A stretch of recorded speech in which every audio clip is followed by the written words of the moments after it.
Uh, what is the difference between hydrogen gas and methane gas dominant SIBO?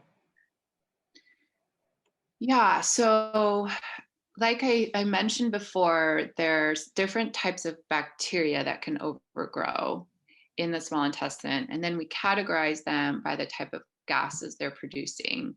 So, up to now, we've been able to diagnose the hydrogen type of dominant SIBO and the methane dominant SIBO, now known as intestinal methanogen overgrowth.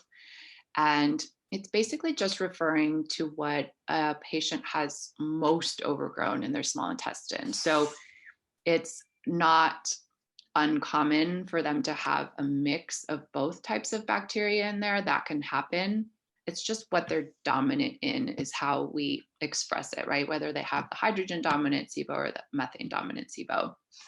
The hydrogen gas tends to speed up motility. So it's more associated with diarrhea, loose stool, urgency, sort of more of like a typical IBS presentation, I would say. But the archaea or the methanogens slow motility down, and that can cause quite debilitating constipation. So, so both can occur, both the diarrhea and the constipation, depending on the microbe. So what about SIFOs, small intestinal fungal overgrowth? Yeah, that's also a microbe that can overgrow in that small intestine.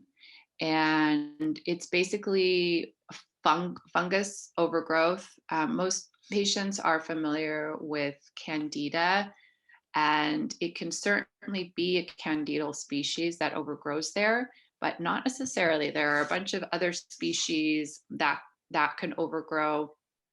They're part of the fungal family. And also, patients are more at risk for fungal overgrowth if they're being exposed to some sort of exogenous fungus, like mold exposure or mold overgrowth in their home. Those can also colonize in the small intestine and cause a lot of issues. Of course, they're treated in a very different way with antifungals and other means. Not antibacterials won't work for fungal overgrowth, but that certainly is an issue as well.